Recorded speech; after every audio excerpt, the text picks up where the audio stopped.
Hello and welcome. EC2 का block 2 basic concepts in nutrition के ऊपर अब हम चर्चा करेंगे और इसके अंतर्गत हम सबसे पहले यूनिट 4 के अंतर्गत चर्चा करेंगे। तो जैसे कि हमने कल भी हम बात कर रहे थे कि हम ये कह रहे थे कि हमारे जो पोषक तत्व हैं, हमारे खाने से हमें लगभग 40 या 40 से अधिक पोषक तत्व मिलते हैं, न्यूट्रिएंट्स मिलते हैं। इन न्यूट्रिएंट्स को हमने 40 तत्वों के बारे में अलग अलग पढ़ेंगे तो बहुत हो जाएगा, तो इसको हमने मोटे मोटे 6 ग्रुप्स में डाल दिया है। और ये 6 ग्रुप्स जो हैं, इसका 2 कैटेगरीज कहा जाता है, एक तो मैक्रो न्यूट्रिएंट और एक माइक्रो न्यूट्रिएंट। हमने बात कर चुके हैं, दोहरा लें दोबारा कि मैक्रो न्यूट्रिएंट वो न्यूट्रिएंट हैं जो हमें ज़्यादा अमाउंट में चाहिए होते हैं अपनी बॉडी में, और माइक्रो न्यूट्रिएंट वो न्यूट्रिएंट हैं जो हमें उतनी ज़्यादा अमाउंट में नहीं चाहिए होते हैं, परंतु इसका मतलब ये नहीं कि वो इम्पॉर्टेंट नहीं है, वो उतने ही इम्पॉर्टेंट हैं। तो जो हमारे 40 न्यूट्रिएंट को हमने ग्रुप टुगेदर कर दिया इनटू 6, और इस 6 में से जो हमारे मैक्रो न्यूट्रिएंट्स हैं वो हैं 4, यानी carbohydrate, water, fat and protein. और हमारे जो माइक्रो न्यूट्रिएंट हैं वो हैं 2, यानी विटामिन और मिनरल।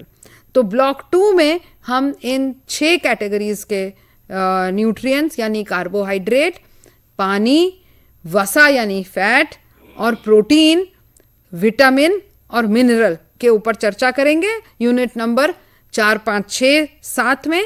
और 8वें यूनिट में हम चर्चा करेंगे कि एक संतुलित आहार किस प्रकार बनता है और कैसे बनाया जा सकता है, कैसे होता है। तो चलिए यहाँ पे अपनी चर्चा शुरू करें। हम सबसे पहले मैक्रो न्यूट्रिएंट का पहला यूनिट नंबर 4 है कार्बोहाइड्रेट तथा पानी, जल। तो इस यूनिट के अंतर्गत आप मोटे मोटे रूप में ये समझेंगे कि खाना किस प्रकार डाइजेस्ट होता है खाने के बाद और अब्जॉर्ब होता है। और पहले तो डाइजेस्ट होता है, फिर वो अब्जॉर्ब होता है, यानी हमारे खून के अंदर, आंतों से खून के अंदर जाता है, और खून के बाद वो खून में जाने के बाद जो विभिन्न हमारे ऑर्गन्स हैं, बॉडी ऑर्गन्स, वो फूड को यूटिलाइज करते हैं। इसी यूनिट में हम ये भी पढ़ेंगे कि कार्बोहाइड्रेट्स भी 2 प्रकार के होते हैं, अवेलेबल एंड नॉन अवेलेबल। इसका क्या मतलब है ये समझेंगे। कार्बोहाइड्रेट के खाद्य सोर्स क्या हैं, कहाँ से मिलता है हमें, पानी भी, इनके खाद्य सोर्स क्या हैं, इसके बारे में हम जानेंगे। कार्बोहाइड्रेट और पानी का बॉडी में क्या रोल है ये जानेंगे, और कार्बोहाइड्रेट की डाइजेशन, अब्जॉर्प्शन और यूटिलाइजेशन की प्रक्रिया के ऊपर बातचीत करेंगे। तो कार्बोहाइड्रेट्स तो वो हैं जो हमारे खाने में जो भी शुगर, स्टार्च या फाइबर के रूप में उपलब्ध हैं, उसको हम कार्बोहाइड्रेट कहते हैं। तो हम जो भी खाना खाते हैं उसके अंदर जो शुगर, स्टार्च और फाइबर है, उसमें से हमें कार्बोहाइड्रेट्स प्राप्त होते हैं। अब स्टार्च और शुगर को अवेलेबल कार्बोहाइड्रेट कहा जाता है। अवेलेबल कार्बोहाइड्रेट मतलब जब हम खाना खाते हैं तो उसमें से स्टार्च और शुगर हमारी बॉडी में यूटिलाइज हो जाती है और हमारे खून में जाके, विभिन्न ऑर्गन्स में जाके हमारे को जो उसने कार्य करना होता है वो करती है। परंतु जो फाइबर कार्बोहाइड्रेट है, ये जो है ये हमारी बॉडी में यूज़ नहीं होता है, और जैसा हम इसे खाते हैं ये वैसे ही बाहर निकल आता है शरीर से। इसका शरीर के अब्जॉर्ब होके कोई इस्तेमाल नहीं होता। तो ये सभी कार्बोहाइड्रेट जो हमारे हैं, ये प्लांट फूड में जो हैं, ये सेल्यूलोज के रूप में हैं, और ये जैसे जिसको हम कहते हैं छिलका, ये वही जो है वो निकल के बाहर आ जाता है। इसका मतलब ये नहीं है कि ये फाइबर हमारे लिए आवश्यक नहीं है, आवश्यक ये है। दोनों ही, both available and non available fiber, non available carbohydrate fiber के रूप में हमारी बॉडी के लिए आवश्यक है। अब अगर हम देखें तो हमें कार्बोहाइड्रेट कहाँ से मिलते हैं, तो हर प्रकार का अनाज यानी सीरियल, मिलेट्स यानी कि मोटा अनाज, रागी, ज्वार, बाजरा, सब किस्म के रूट और ट्यूबर यानी जो हम जिसको कहते हैं शकरकंदी, आलू, गाजर, जो ज़मीन के नीचे हमारी सब्जियां उगती हैं, कई प्रकार के फल जैसे आम, केला, सपोटा, जो बहुत ही जिसमें कार्बोहाइड्रेट की मात्रा काफ़ी होती है, गन्ना, गुड़, शहद और चीनी, यह सब कार्बोहाइड्रेट के सोर्स हैं। इनसे हमें सभी प्रकार के अनाजों से, इन सब से हमें कार्बोहाइड्रेट की प्राप्ति होती है। और यह सभी इसमें, इसका जो भी रेशे का भाग होगा, फाइबर से हमारा तात्पर्य है रेशा, इन सभी में रेशे का भाग होगा। तो रेशा जो है इन खाद्य पदार्थों का अनअवेलेबल कार्बोहाइड्रेट है। जब हम गेहूं खाते हैं, जब हम मैदा जो है, मैदा और सूजी दोनों ही गेहूं से बनती हैं, परंतु मैदा और सूजी का बाहर का छिलका हटा दिया जाता है, और जो गेहूं का हम आटा खाते हैं उसमें बाहर का छिलका होता है। तो जो बाहर का छिलका जो होता है वो ही है जो रेशा होता है। तो यानी जो भी कोई हमारा खाना है वो, उसमें दोनों प्रकार का अवेलेबल कार्बोहाइड्रेट भी है, अनअवेलेबल। तो खाना तो हम पूरा खा रहे हैं, उसका कुछ भाग जो खाने का है वो हमारी बॉडी के निर्माण में चला जाता है एज अवेलेबल कार्बोहाइड्रेट, और जो नॉन अवेलेबल कार्बोहाइड्रेट है वो वैसा का वैसा ही शरीर से बाहर निकल आता है। परंतु वो नॉन अवेलेबल कार्बोहाइड्रेट भी बहुत इंपॉर्टेंट है, इसीलिए हम कहते हैं कि पूरा अनाज खाएं, ना कि रिफाइंड अनाज।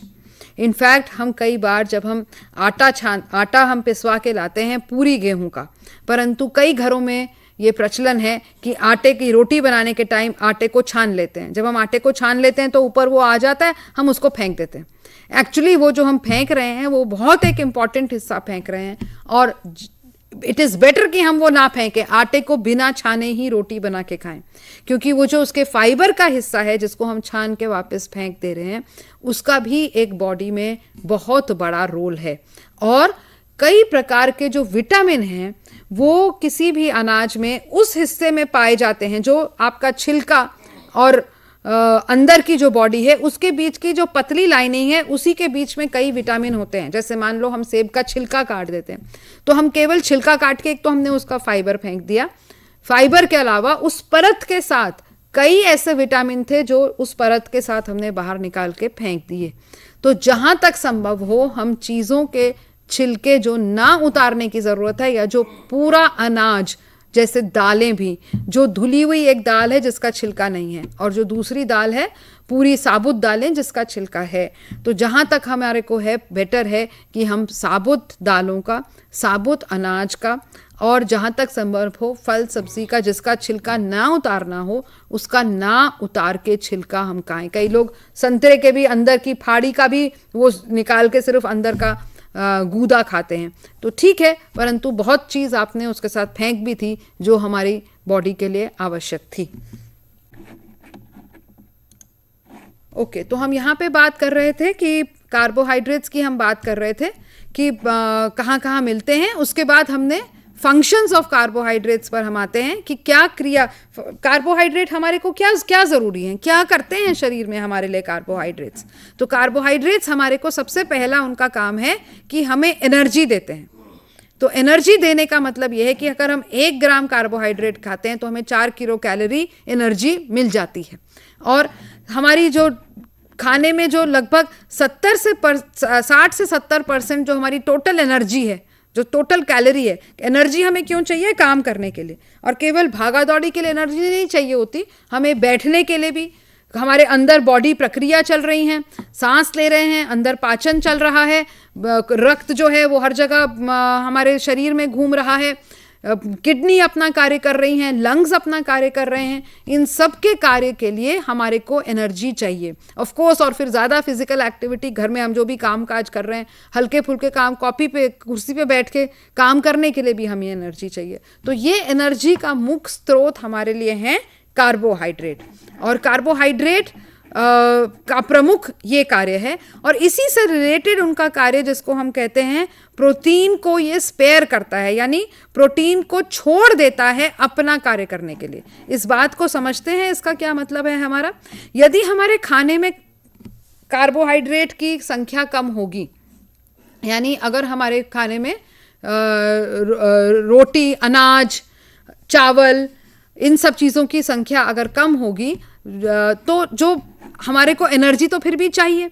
तो हम क्या करेंगे, जो हमारा शरीर, जो दूसरे, हम अगर खाना खा रहे हैं, मान लो हम दालें अधिक खा रहे हैं, मान लो हम दूध बहुत पी रहे हैं, तो ये सब चीज़ें जो हैं ये प्रोटीन के स्रोत होते हैं। या अगर हम मांसाहारी हैं तो हम मांस इत्यादि खा रहे हैं, हम अंडा खा रहे हैं, हम मछली इत्यादि खा रहे हैं, ये सब चीज़ें जो हैं ये प्रोटीन के स्रोत हैं।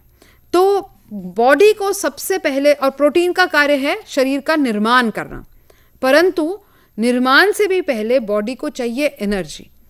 अगर हमारे डाइट में कार्बोहाइड्रेट की कमी है तो जो हम अगर कार्बोहाइड्रेट के स्थान पे बॉडी क्या करेगी, प्रोटीन का इस्तेमाल शुरू कर देगी एनर्जी के लिए। और प्रोटीन का जो एक्चुअल ज़्यादा मोस्ट इंपॉर्टेंट काम है जो कोई और नहीं कर सकता, शरीर को बढ़ाना, वो कार्य फिर प्रोटीन उसके लिए हमें नहीं मिलेगा। तो ताकि प्रोटीन जो हम खा रहे हैं, और प्रोटीन हम किससे मिल रहा है, हमें दूध और सभी प्रकार के दूध के उत्पाद से, दही, मक्खन, घी, चीज़, हमें प्रोटीन मिल रहा है अंडे से, सभी प्रकार के मांसाहारी, चिकन, मटन, फिश, इन चीज़ों से, और हमारी दालों में भी प्रोटीन, शाकाहारी खाने में दालों में प्रोटीन होता है। तो जहाँ एक और गेहूं और चावल में कार्बोहाइड्रेट है, वहाँ शाकाहारी खाने में दाल में प्रोटीन है। तो अगर हमारा कार्बोहाइड्रेट का अंतर्ग्रहण थोड़ा कम होगा तो हमारे जो हम प्रोटीन के रूप में जो खाना खा रहे हैं वो इस्तेमाल हो जाएगा एनर्जी के लिए, और बच्चे की शरीर की वृद्धि जिस प्रकार से होनी चाहिए थी नहीं होगी। तो यही से ही संतुलन की बात हम देखते हैं। हमारे आहार में संतुलन होना चाहिए। जिस मात्रा में हमारे को कार्बोहाइड्रेट की ज़रूरत है उतनी मात्रा में कार्बोहाइड्रेट होने चाहिए, जिस मात्रा में हमें प्रोटीन की ज़रूरत है उस मात्रा में हमारे प्रोटीन होने चाहिए। इसको कहते हैं संतुलित आहार। आगे देखते हैं, एक और कार्य जो कार्बोहाइड्रेट करता है वही फिर से वंस अगेन ये उसी बात से रिलेट होती है कि कार्बोहाइड्रेट एनर्जी देता है। अब अगर कार्बोहाइड्रेट कम है पर फैट हम काफ़ी खा रहे हैं, मान लो हमारे घी तेल की मात्रा, सब्जियां जो हम पका रहे हैं उसमें बहुत है, या मक्खन हमारा बहुत है, तो क्या है, एनर्जी के लिए फैट का इस्तेमाल शुरू हो जाएगा। अब फैट का इस्तेमाल शुरू हो जाएगा, वैसे भी हम करते हैं, परंतु अगर ज़्यादा फैट का इस्तेमाल होता है तो फैट के इस्तेमाल से शरीर के अंदर कुछ हानिकारक पदार्थ भी उत्पन्न होते हैं। एक लेवल तक ठीक है, परंतु यदि ये हानिकारक पदार्थ ज़्यादा मात्रा में हो जाते हैं तो फिर हमारे इस पे किडनीज पे असर पड़ने लगता है। तो इसलिए हमें फैट भी निर्धारित मात्रा में ही खाना चाहिए, ताकि हमारा जो किडनी का फंक्शन है, फैट का ज़्यादा मेटाबॉलिज्म अगर होगा तो हमारे किडनी का फंक्शन जो है वह खराब हो जाएगा। और इसलिए हमारे को अपनी एनर्जी गिविंग जो कार्य करवानी है वो हमें कार्बोहाइड्रेट के माध्यम से ही करनी चाहिए। अब देखते हैं कि कार्बोहाइड्रेट का डाइजेशन इत्यादि किस प्रकार होता है। तो मुंह से ही जब हम खाना चबाना शुरू करते हैं वहीं से ही हमारे थूक के साथ जो है कार्बोहाइड्रेट का पाचन शुरू हो जाता है, परंतु छोटी आंत में इसका सबसे अधिक पाचन वहीं पे होता है। और जो हमारे खाने के अंदर शुगर और स्टार्च है उसको और सिंपल फॉर्म में ब्रेक कर देते हैं एंजाइम ग्लूकोज, फ्रक्टोज और गैलेक्टोज में, और फिर रक्त के द्वारा छोटी आंत से ये रक्त के अंदर रक्त धारा में जाते हैं और वहाँ पे वेरियस बॉडी टिश्यूज़ में जाके ग्लूकोज बन के ये फिर एनर्जी रिलीज़ करते हैं। और जो हमारे पास एक्स्ट्रा ग्लूकोज होता है वो फैट की तरह बॉडी में रह जाता है। तो ये जो हमारा अगर हम अपनी रिक्वायरमेंट से ज़्यादा खाएंगे या हमने जितना खाया उतना हम बर्न आउट नहीं करेंगे तो this gets stored in the body. अब देखते हैं, तो ये तो थे अवेलेबल कार्बोहाइड्रेट, यानी कि जो खाने में ये थे स्टार्च और शुगर, इसको बॉडी ने तोड़ा और इनसे अपनी बॉडी ने अपना कार्य किया, एनर्जी का कार्य कर रहे थे। कि फाइबर जो है ये रेशे के रूप में हमारे खाने में है। हर चीज़ का छिलका, सेब का छिलका, संतरे का छिलका, गाजर का छिलका, आलू का छिलका, या होल पल्सेस, पूरी जो साबुत दालें, साबुत गेहूं, अनाज, नॉट मैदा और सूजी। तो यही लिखा है यहाँ पे GLV यानी ग्रीन लीफी वेजिटेबल। हरी पत्तेदार सब्जियों में बहुत है रेशा, मटर, बीन्स, भिंडी, ये फ्रूट्स में, एनिमल फूड में कोई रेशा नहीं होता। इसलिए हमने कई बार ये भी देखा होगा, मान लो कई लोग हैं, अच्छा इस बात को 1 मिनट बाद में मैं बताती हूँ, यहाँ नोट कर लें ये बात कि एनिमल फूड में रेशा नहीं है और मैदा और सूजी और धुली दालों में भी रेशा नहीं है। अब इसके कार्य कहाँ हैं, यहाँ से हमें इसकी इंपॉर्टेंस समझ में आएगी। इसके 2 बड़े इंपॉर्टेंट कार्य हैं। एक तो यह है कि जो रेशा होता है, जो छिलका होता है, ये जब हम खाते हैं तो हमारे पेट में जाके ये पानी को ले लेता है, पानी पी लेता है रेशा, और पानी पी के फूल जाता है तो हमारा पेट भरा हुआ लगता है। तो हमें ऐसे लगता है कि अच्छा अब हमारा पेट भर गया, हमें एक पेट में भरे होने की फीलिंग का आभास आता है इस रेशे से। इसलिए हम कई बार देखते हैं कि कई लोग जो शाकाहारी भोजन करते हैं जिसमें रेशा अधिक होता है, उनका शायद थोड़ा खाने में ही पेट भर जाता है, और जो ज़्यादा मांसाहारी भोजन करते हैं क्योंकि उसमें रेशा नहीं होता, पेट भरने की फीलिंग नहीं आती, तो उनको ज़्यादा खा के भी शायद पेट भरे की फीलिंग नहीं आती और इसलिए वो ज़्यादा खाते हैं। एक बात ये। दूसरी बात ये कि ये रेशे के कारण ही हम जिसको लैट्रिन कहते हैं, हमें लैट्रिन आती है अच्छी इस रेशे के कारण। अगर हमारे शरीर में रेशे की कमी है तो हमें शौच पास करने में, स्टूल पास करने में हमें मुश्किल होगी, और नियमित रूप से स्टूल ना पास करना हमारी बड़ी आंत और छोटी आंत के लिए बहुत हानिकारक है, और इससे फ्यूचर में जाके कभी आंत का कैंसर होने का भी डर रहता है। इसलिए यदि हम चाहते हैं कि हमारा रोज़ शौच हो, हम रोज़ पायखाना जाएं, रोज़ लैट्रिन जाएं, तो हमारे को अपनी डाइट में फाइबर खाना बहुत ज़रूरी है, और बच्चों को भी खिलाना बहुत ज़रूरी है, और बच्चों में नियमित शौच की आदत जहाँ तक संभव हो सुबह उठ के डालना। यूं तो कभी भी कर लें 24 घंटे में एक बार, बट अगर सुबह करें तो उससे ज़्यादा बेहतर बात कोई नहीं है। तो ये आदत बच्चों में डालना बहुत ज़रूरी है। तो ये एक ही हम वो रह गया है, एक ही इसके जो इस यूनिट को ख़त्म करते हुए हम थोड़ा सा आगे चलते हैं। मैंने आपको ये बता दिया था कि फाइबर हमारे को क्यों आवश्यक है। एक तो इससे हमारा पेट में भरेपन का एहसास होता है, और हमारे को आराम से हम इससे अपने पायखाना करने में मदद मिलती है। तो ये कार्बोहाइड्रेट्स पे डिस्कशन खत्म होते हुए हमारा वाटर पे आता है। पानी को भी हमने न्यूट्रिएंट ही माना है, क्योंकि ये हमारी बॉडी का एक बहुत मेजर कंपोनेंट है। 60% अडल्ट का वजन और 75% शिशु का वजन पानी का है। इसलिए आप देखिए कि जब शिशु को डायरिया हो जाता है, वो उसके लिए जानलेवा क्यों हो जाता है। 4-5 दस्त हो गए अगर बच्चे को, तो उसका वजन कहाँ चला गया और किस प्रकार वो फिर मृत्यु का कारण भी बन सकता है। तो यहाँ हम देखें, इसलिए डायरिया की इसलिए पानी की इंपॉर्टेंस है। पानी और भी इंपॉर्टेंस क्या है कि हमारे सारा जो सेल हैं, हमारे सारे सेल्स, ऑर्गन्स जितने भी हैं, वो पानी ही उनका माध्यम है। ब्लड का माध्यम भी पानी है। हमारे सेल्स के अंदर फ्लूइड है जिसके कारण सेल सही कार्य कर पा रहे हैं। इसके अलावा जो पानी है वो हमारे बॉडी टेम्परेचर को रेगुलेट करता है। तो कैसे होता है कि हमारे अंदर जो कार्बोहाइड्रेट, फैट और प्रोटीन का जो ब्रेक डाउन होता है, उससे जो हीट प्रोड्यूस होती है वो पानी के कारण पूरे शरीर में फैल जाती है और हमारे को गर्मी वो हमारी सब तरफ समा जाती है। इसके अलावा हमारे को पसीना आता है, जिससे कि पसीना जब हमारा सूखता है तो हमें ठंड लगती है। तो यानी हमारा जो पानी है वो बॉडी टेम्परेचर को गर्म होने से रोकता है। इसके अलावा बॉडी में कई सब्सटेंसेस जो हैं वो घुल जाती हैं। जो हमारा आंत के अंदर जितना भी डाइजेशन हो रहा है, वो सारा जो न्यूट्रिएंट, पोषक तत्व हैं, वो पानी में घुल के ही शरीर के विभिन्न अंगों तक पहुंचते हैं। और इसी प्रकार जो हमारे वेस्ट प्रोडक्ट हैं, जो मूत्र और शौच के तरीके से निकलते हैं, यूरिन एंड स्टूल, वो भी पानी के माध्यम से ही निकलते हैं।